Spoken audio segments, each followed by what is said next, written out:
The eviction notice was taped crookedly on the door, flapping like a cruel joke in the warm daylight breeze, as if even the wind refused to take his pain seriously. Arman Qureshi stood there with trembling hands, his 5-year-old son clutching his leg, too young to understand that in that moment, their entire world had just been erased.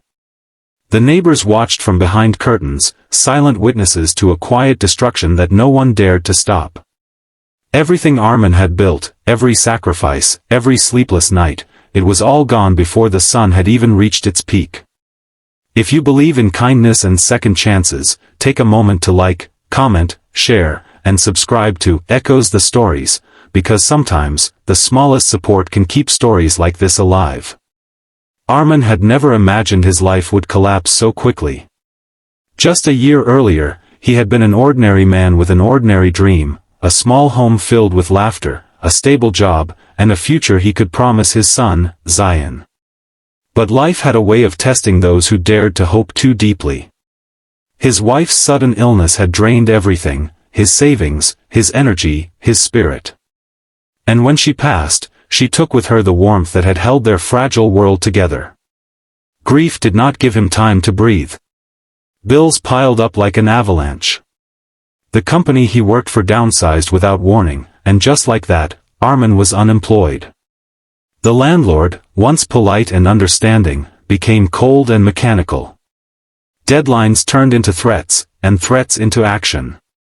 The house was taken, the furniture sold off, and the memories scattered like dust in the afternoon light. But what hurt Arman the most wasn't losing the house. It was the way people looked at him afterward. As if failure were contagious. As if his struggle made him less human. Days turned into survival. He took whatever work he could find, loading trucks under the harsh sun, washing dishes in crowded kitchens, fixing broken pipes in strangers' homes. His hands grew rough, his back ached constantly, but he never let Zion see his pain. For his son, he forced a smile every morning, even when his heart felt hollow. They moved into a small, cramped shelter on the edge of the city. It wasn't a home, but it was something. Every night, Arman would lie awake, staring at the cracked ceiling, haunted by the same thought, how had everything gone so wrong so fast? Yet even in that darkness, something stubborn inside him refused to break. It started small. A chance opportunity to help repair a broken delivery van for a local vendor. Arman had always been good with his hands, but he had never thought of it as anything more than a skill.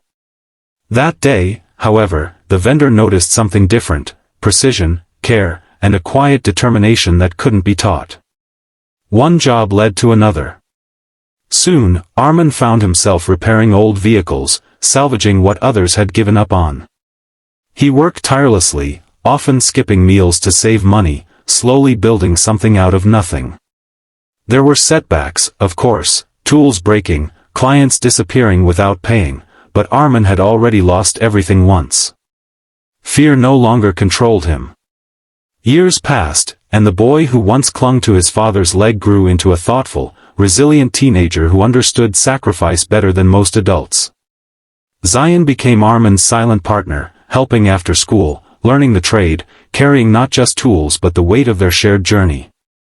What began as survival slowly turned into success. Arman opened a small garage. Then a bigger one. His reputation spread, not because he advertised, but because people trusted him. He treated every job like it mattered, every customer like they were human beings, not transactions. But deep inside, there was a wound that never healed. The memory of that day, the eviction notice, the humiliation, the helplessness, remained sharp. Not because of the loss itself, but because of how easily people had turned away when he needed them most. The landlord who had refused to give him time. The company that had discarded him without warning. The neighbors who chose silence over compassion. He never spoke about revenge. Not to Zion, not to anyone. But somewhere in the quiet corners of his mind, a question lingered: what would he do if he ever had the power to return to that moment? The answer came years later, on an ordinary afternoon that didn't feel ordinary at all. Arman received a call about a property auction. A block of buildings in his old neighborhood was being sold. Among them was the very house he had been forced out of. Time had not been kind to it. The paint had faded, the structure weakened, and the once lively street had lost its warmth. Most people saw a bad investment. Arman saw something else. He attended the auction quietly, dressed simply, unnoticed among wealthier bidders. When the hammer fell, the property was his. For the first time in years, he stood in front of that house again. The same door. The same walls. But everything felt different.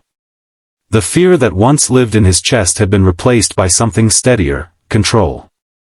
Zion stood beside him, older now, understanding the significance of the moment without needing words.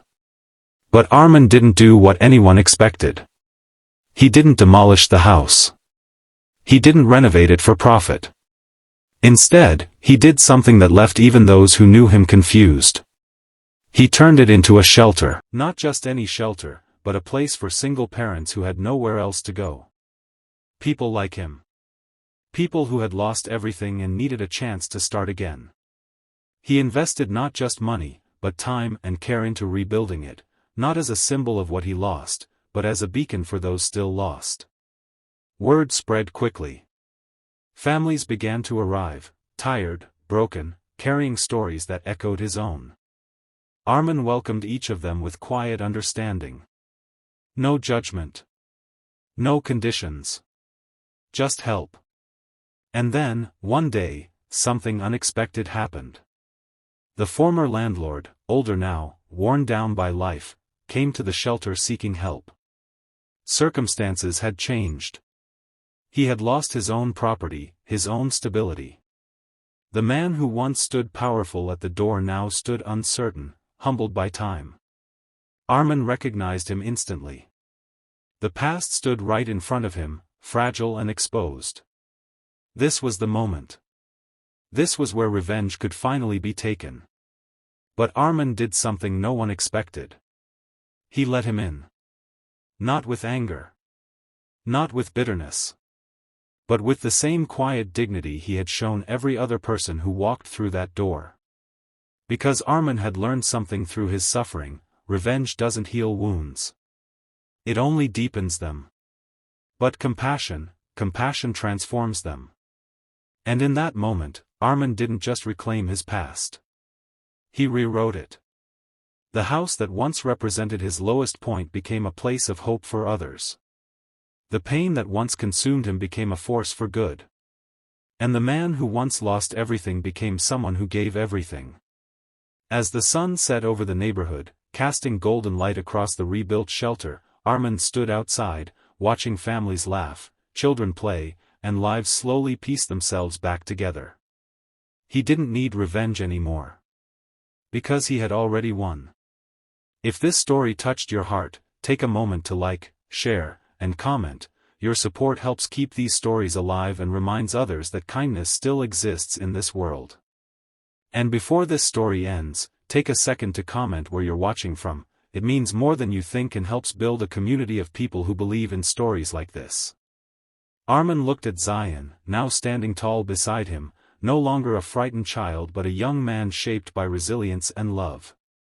The journey had been brutal, unfair, and unforgiving, but it had also revealed something powerful. Sometimes, losing everything is the only way to discover what truly matters. And sometimes, the greatest revenge is choosing to become the person the world never expected you to be.